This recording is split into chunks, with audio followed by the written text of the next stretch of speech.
welcome to the 9th panel discussion, where today we are discussing the 9th episode of Series 10, The Empress of Mars. And today I have with me Joe Rees-Gilnos, Kieran Smith, and Brian Corrigan. Kieran and Brian have some excellent channels who I've left links down to in the description, and you can check them out if you want to.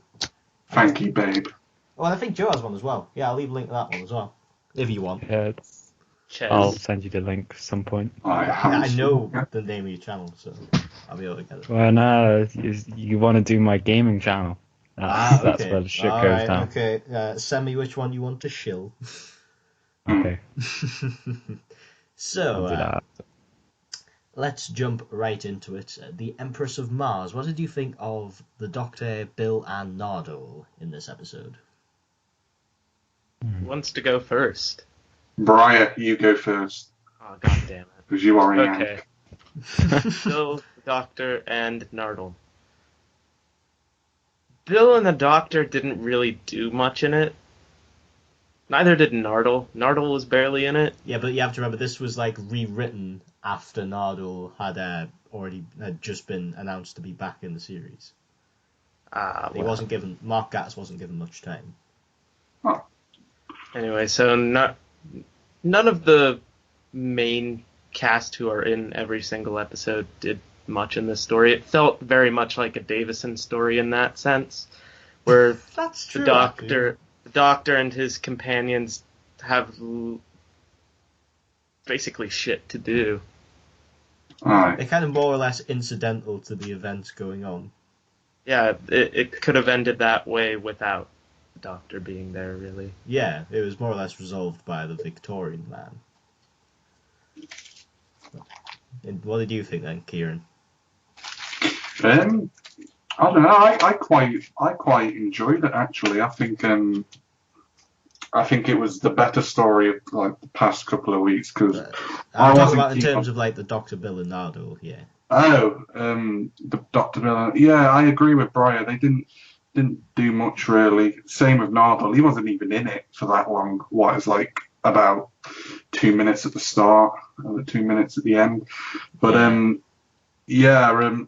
don't know. I quite liked Bill in this story. In all honesty, I mean, I haven't been keen on the character throughout, but I thought she had Really? I thought she had some great. I've been a big fan of Bill for the most part, but I feel like lately she's been a little bit underused. And it's kind of really highlighted here. I just didn't get the same kind of feel I had for her in the previous stories. And Capaldi, him, to a lesser extent, didn't have all that much to do, which was kind of... Yeah. And, well, can't really complain about Nardole just because Mark Gatiss was given barely any notice. So, yeah, true. Yeah. I mean, isn't that going to happen in the next couple of stories as well? Because I heard that he only got written in towards the end. Yeah, but it just depends how well they've managed to quickly write him in. True. Because, I mean, based on what I've seen, I'd say Rona Munro was a higher class of writer than Mark Gatiss. Sorry, Mark. Yeah, I mean, no, but yeah, I think I quite enjoyed them two anyway in this story. They were much especially better towards Capaldi was pretty decent in this, is acting wise anyway. I thought he was really good, fantastic. Oh, can I cut in for a second here? Sure. I need to complain about something. Bill and her movie references. Oh god, I'd almost forgotten about that. Oh yeah, that annoyed the fuck out of me. That was awful. I hate it. I hate it with a burning passion. It felt almost like at points Mark was writing for a different companion than Bill, because it didn't feel like a very Bill thing to do. It felt quite like a Clara or especially an Amy thing to do, but it didn't feel like a Bill thing to do, and it was really aggravating. Yeah. Yep.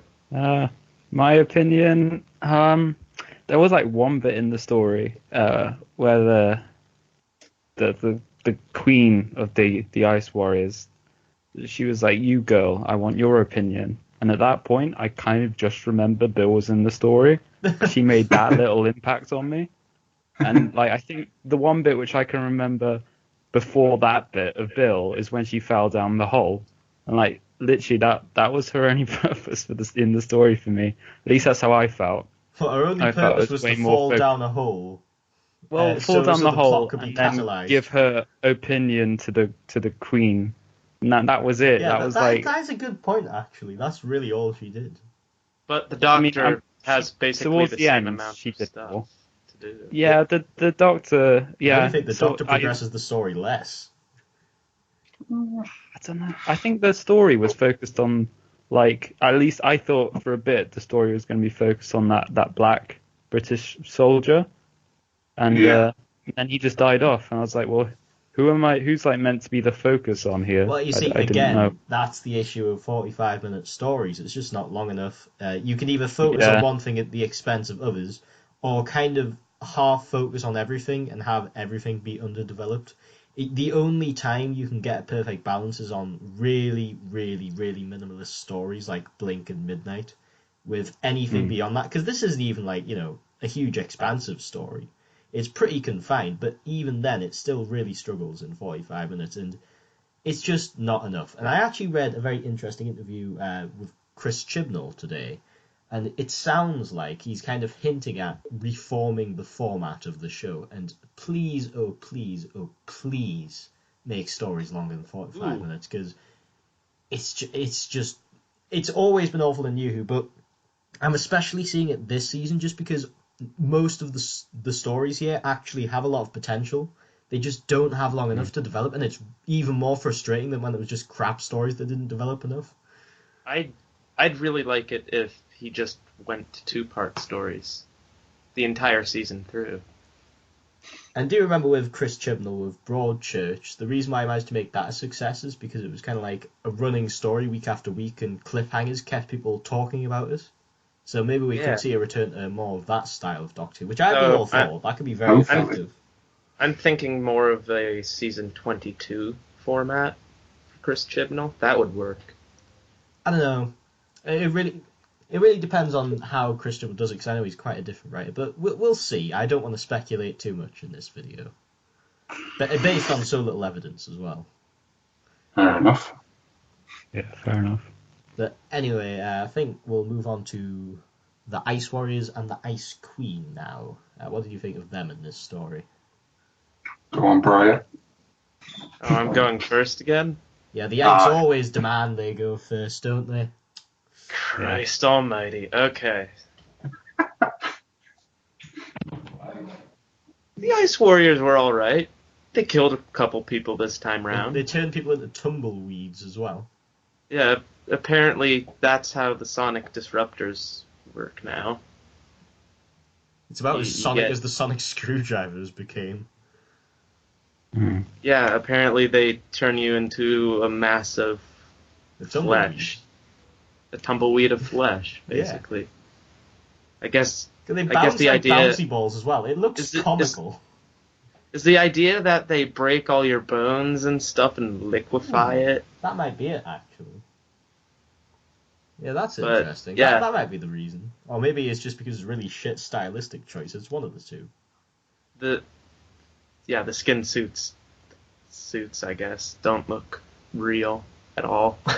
Yeah, it looked awful. Why couldn't they just do the effect they had in the classic series? Because, it was nice and cheap and it didn't look shit. And everybody liked it. Yeah. You didn't need to do this absolutely ridiculous effect, which I don't know if anybody could possibly take that seriously. There are, because there are other things that have done that effect better. I believe The Thing did something like that. And they did it way better than Doctor Who did. Am I thinking? There was no point in any of the Thing films where people turn into bouncy balls of flesh. Well, no, that's not what I mean. I mean, they did stuff where flesh basically turned into puddles of stuff. I don't remember that from the film, and I just watched the 82 one like a few weeks ago, so... Maybe I'm getting confused with something else then. Yes, I think you probably are, Brian. I'll just fuck off with my opinions then. They're almost as bad as Joey the Pertweebians. I thought the Ice Queen was quite a good character, though. I was The Ice surprised. Queen's I was- design was Again, that'd be like amazing. with every other thing in the story, I feel like she was a bit underdeveloped. But Yes.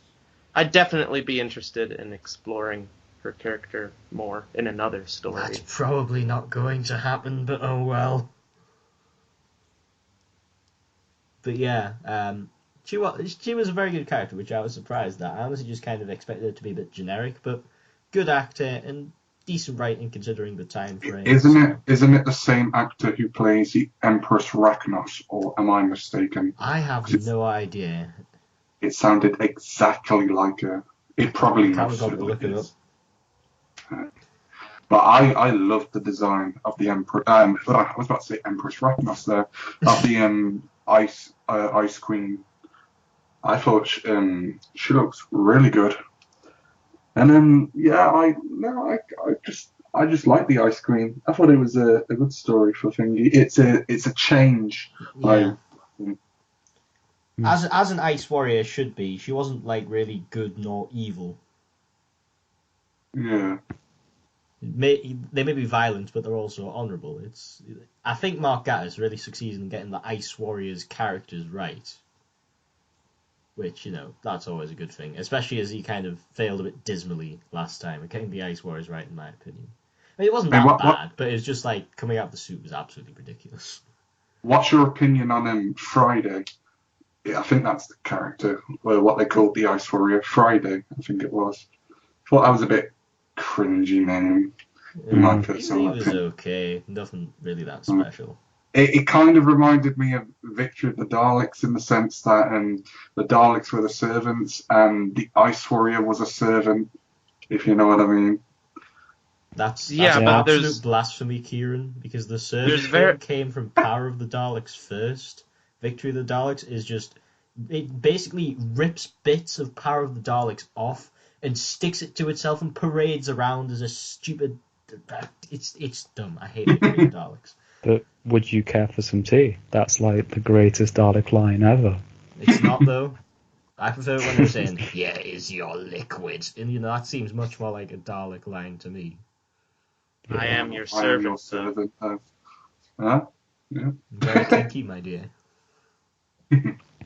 One thing about the Ice Queen was I don't quite know what woke her up from her tomb. Was it the person trying to scrape off the jewels? Actually, that wasn't really I couldn't tell. Yeah, it just happened. Very it was pretty good timing. I think it was meant to be the guy fucking with her tomb. Yeah, but it wasn't really explained, though. It's pretty obvious. It didn't start happening until he started. But I'd like to have with an actual the scientific reason rather than just, look, he's doing something. A thing happened because of the thing he does. He's robbing diamonds. That's the point of a visual medium, Dylan. If you want explanations, go listen to Big Finish. But in Tomb of the Cybermen, they actually showed something happening to make it happen. Yeah. They weren't just like wanting to know how they woke up. Read the book. It's like, no, just have it in the film or the TV series, whatever. Yeah, exactly. I thought it was a bit confusing. I don't think it was confusing. It was just dumb how they didn't actually bother to explain this. I mean, I understand time limits and all that, but still, you could just have one throwaway line, and I wouldn't be that bothered. Yeah, I didn't lose any sleep over it, but it was just something I noticed. It's just another little pinprick at the episode's quality. Yeah, and I also wish the Ice Warriors had an actual proper kind of like hissy voice like they used to have. I mean, now they just kind of do it occasionally. Some people probably might find that annoying, but I quite like it. It makes them sound very alien. But do you remember, Joe? The reason why they had the hissy voice was... no, there is oxygen in there. So yeah, just see what I was about to say. It's only because they weren't on Mars they had the hissy voice. Oh yeah, it's because of the oxygen, and there was oxygen in that cave for the reason I forgot why.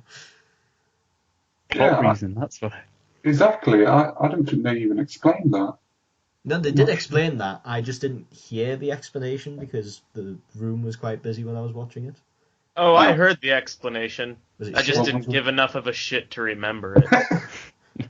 That was an explanation. That was probably all right, Anyway, I was just like, oh yeah, there's an explanation. Okay, I'm good. Also, one thing about Friday was he obviously had something messed up with his eye. But I don't know. I think it was there to look cool, but it didn't mean anything to his character as such. I think it was there to distinguish him from the other Ice Warriors. Yeah. That joke Bill made about like a guy losing his eye, I mean, and then it had the shot of the eye. I mean that's one thing fun.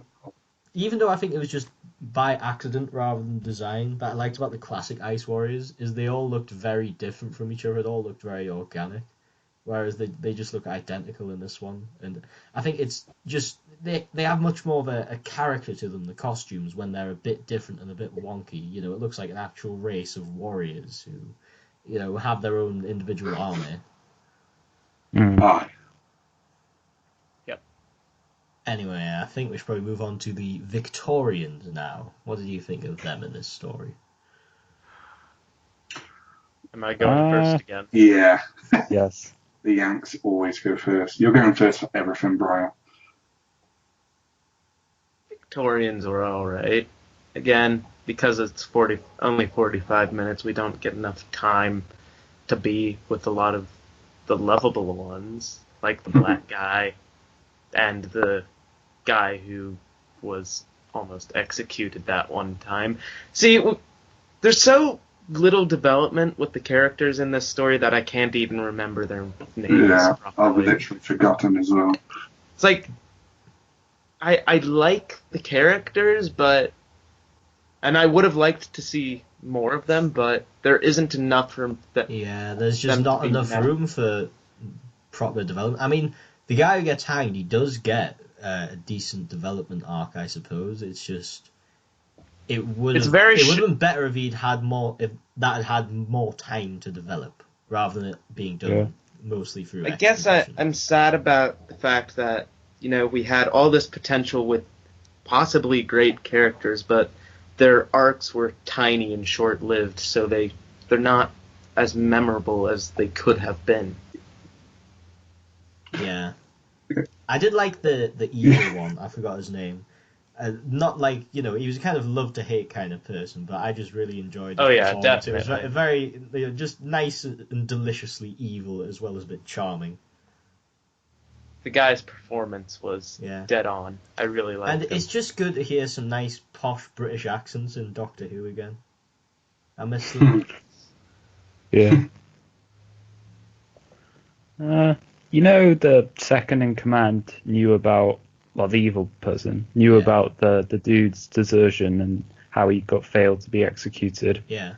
Why didn't he tell his soldiers that? Because he was using it as blackmail. Like, you'll notice earlier in the story, the commander was kind of being a bit subservient to him, and it's revealed that he was using that as a hold over him, so he could kind of have control. But why didn't he do that earlier on? Like, he could have done that straight away. He'd done that earlier on only because he was no longer benefiting from the commander being kind of under his thumb. Alright. I thought that worked quite well. There was a bit more development there. I would have definitely. I just think you must have missed the line where that was explained. That made sense to me.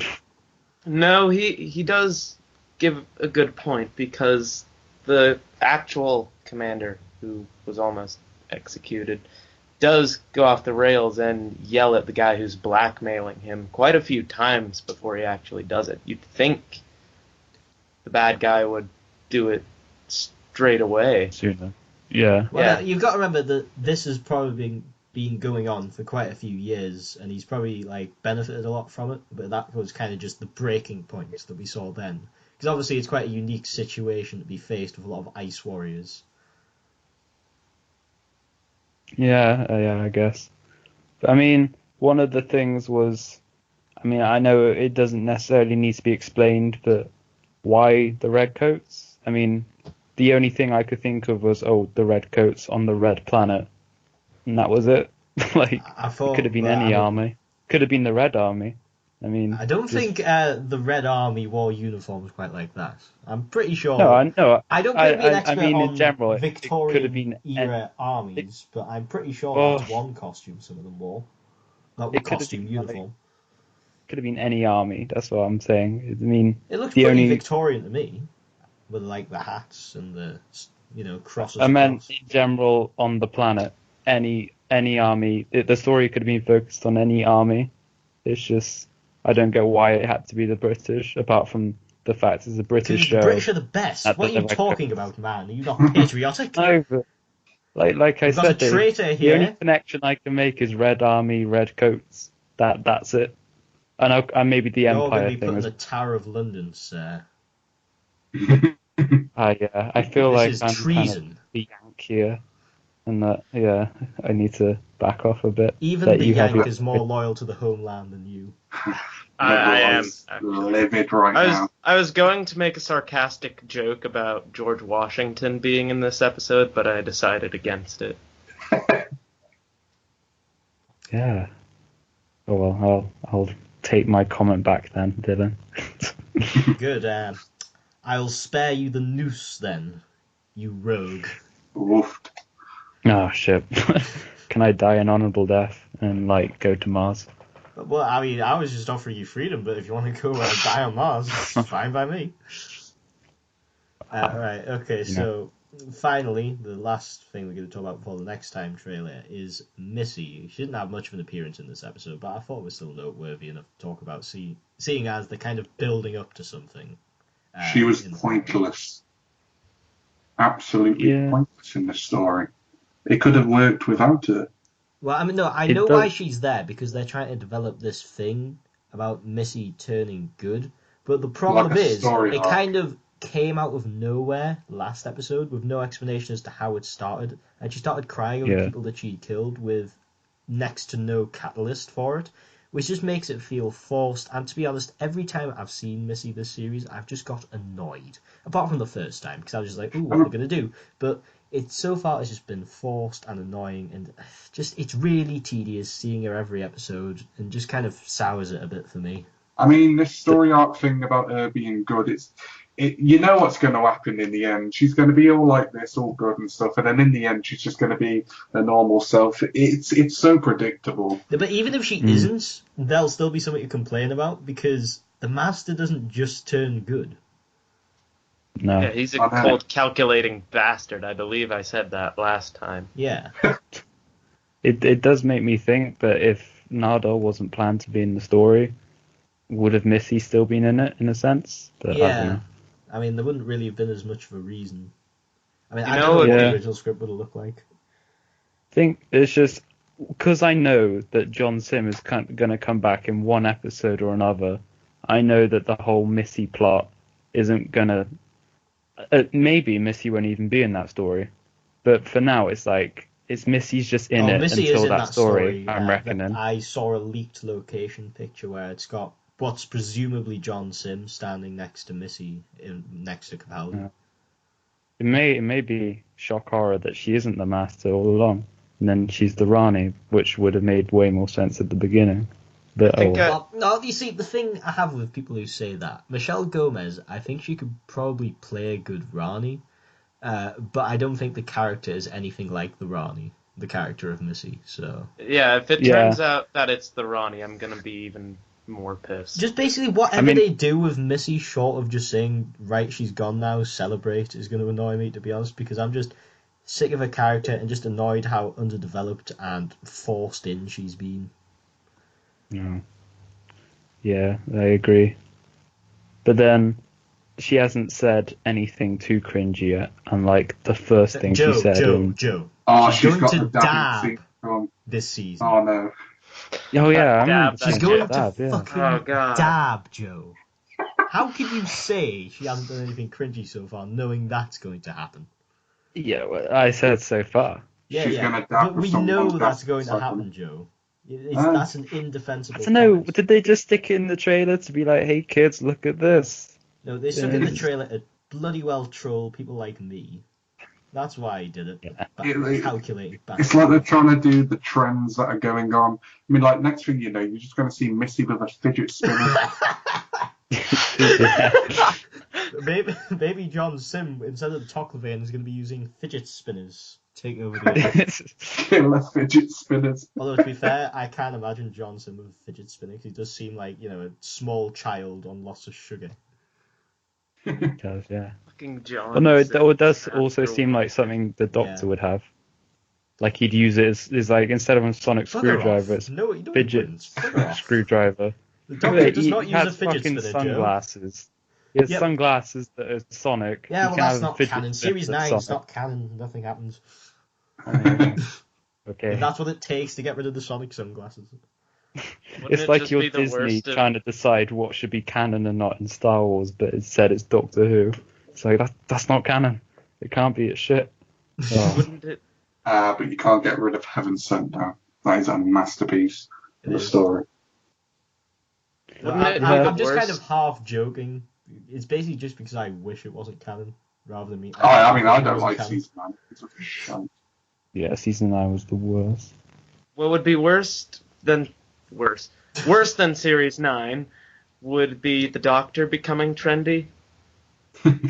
But all of his trendy gadgets No, but are the thing is, all of this is going to Sonic. age so horribly, like the dabs and stuff.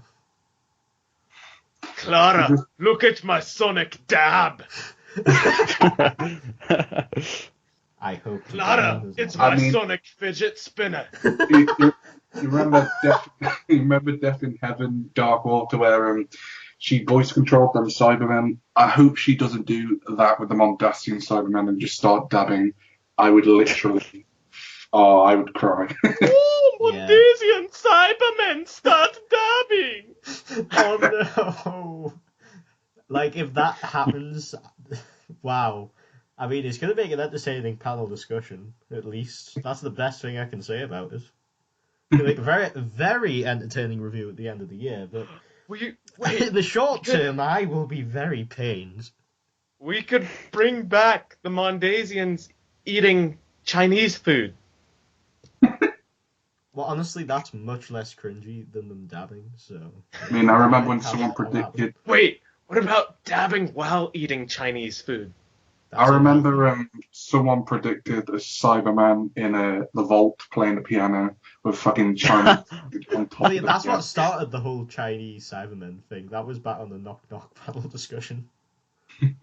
Was it So, not? No, yeah, it was the person oxygen. you remember was somebody on my panel discussion.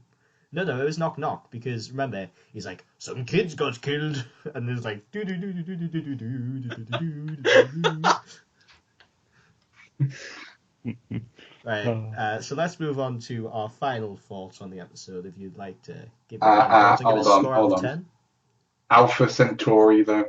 We got to talk about Yeah, that. we need to There's address not that. really much to talk about. It was just a decent reference. But I had a grin when I saw that. I was just smiling. I mean, I was like, oh. But I saw that's it coming the fine. moment they said a classic character was making a reappearance. I knew it was going to be This is Alpha Centauri. Was that you, Brian? Yes, that was me. That's an absolutely pitch perfect impression of Alpha Centauri. Thank you. I mean, the actress is 92 years old, so there's an opening soon. Oh wait, maybe that's a bit a bit Whoa. insensitive. Sorry. Whoa. Yeah, that won't make the final version. I'll do it for big finish. Oh yes, well I'll keep it in as a punishment for myself. We need to call up Nick Briggs and get Brian as Alpha Centauri on the Big Finish audios. It'd be amazing. What about that one reference where it had the Queen Victoria from Tooth and Claw? I mean, even though that is literally a 1 Oh second yeah, that cameo was in the thing. background. I saw that. Did you know the person who These plays two fans saw Victoria it. in Tooth and Claw is the same actress who played Samantha in The Faceless Ones? Do I you knew know that in Tooth and Claw the Doctor calls himself James McCrimmon? Yes. Did you know that There Tooth you and Claw's go. a shit Series 2 episode? Yes. It was alright back in the day. Oh, well, I liked it back then. I mean, Yeah, I for thought it Series was- 2 standards, it's not bad, but, I No. haven't rewatched it in a very long time for a reason, because it's just not that great, really. But yeah, like Kieran, I had a cheeky grin when I saw Alpha Centauri. I heard the voice and I was like, oh, I know who that is. I mean, It and took then when I me- saw that on the screen. It You took know. me. It took me a second. I don't to get get how it. you didn't see it coming the moment they said there was going to be a classic character coming back. It's just the most obvious one to do. Well, I didn't know. I like how it's a setup to like Curse of Peladon. I mean, it's kind of conflicts a bit with existing Peladonian law, well, not like Federation law, because as in LORE, is the Federation was set up in the 3000s, and this takes place in 1881. You know what I'd like to see again? What? The Ice Lords. I want to see another Ice. They look bloody fabulous with their capes and their cool hats. Or just a simpler one, like Lord Slar would be nice too. No, I want a cape. Like, as much as I like Lord Slaw, not myself. Well, yes, I do like myself, but also the boy from Seeds of Death. But I do like the cape Lord Azaxia has. It looks, sexy as fuck. I think they're both sexy as fuck. I think they're sexy as fuck. I think we should just have an orgy. Ah. That would make an interesting panel discussion. Now we'll get the views in. Get all the views. Lord Slaw sex scandal confirmed? Question mark? Oh, that's good. Then like a red circle around my tits with an arrow pointing to it. That's how you get them views. Has to be 10 minutes as well. 10 minutes or more. Alright, okay, so before we get even more off topic than we already are, final thoughts. Joe can go first, because I don't want Brian to be first all the time. Nah. I'd say I'd give it like a 6 out of 10. I didn't enjoy it that much, but it was a decent watch. I watched it. I didn't hate it. Probably wouldn't want to watch it again for another 5 years or whatever. Fair enough. It was all right. I mean, it was a good story. I think the acting and everything was all right, but it didn't hold my attention much. But I couldn't really. I can't say parts which I hated because there weren't any, and I can't say parts that I loved because there weren't any either.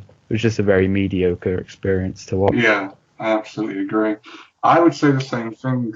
6 out of 10. It's a rather mediocre story. But maybe if I gave it a rewatch down the line, then my thoughts might change on it. But at the time being, I agree with you. Really. Go on then, Brian. I'm going to be a bit kinder and give it a 7 out of 10, mainly because I did get a bit more out of watching it. And I did like the characters, and I probably will rewatch it sometime in the near future. Yeah, I agree with Brian. I'd probably give it a 7 out of 10 because while I really didn't like the movie references, there was nothing else that I really hated, and all of the elements were in place for a cracking kind of classic episode of Doctor Who.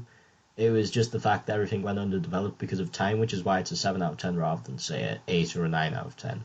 If it had a chance to develop those elements more, I think we could have been looking at, a fairly fun, classic that's well remembered. But as it is, it's just a slightly underdeveloped but somewhat enjoyable story. So that's why I think it kind of gets a 7 out of 10. 'Cause it's just good. It's nothing any more than good. And who doesn't? And That's fair enough. Who doesn't love a bit of Alpha Centauri? And so quickly, before you go, I would like to hear your thoughts on the Next Time trailer, if you watched it, because people seem to forget to watch it all the time. Is it like that kind of... Oh, I remember it. ...thing? It's like... I saw It's set in Roman times, isn't it? Yeah, it's set I in remember Roman it Britain. this time. Kieran should go first. Yeah. Well, I forgot about the Next Time trailer. All I know is that I saw a Roman. That was it. There are definitely Romans in it. Well, what do you think about the Romans then? I think they're Give quite your good empire. history 10 out of view. 10. Yeah. Well, Nero's got pretty that sorted. I mean, there was one that looked young. That was it. That's a very odd thing to pick up on. I don't know. Are you just always I mean, on the lookout for saw young that. Romans? No, I saw that on Facebook. Like some young Roman Oh yeah, person. that guy's 18 years old. Well, do remember they did hire them young back then. Wait, Oh, next one is Eaters of Light, right? Yeah. By Oh, so Rona I'll be on. Munro. I'll be on for the 3rd time in a row. Oh, will you? Oh, okay. Yeah. Hooray. Okay. Good job, but- you're a very good guest, Brian.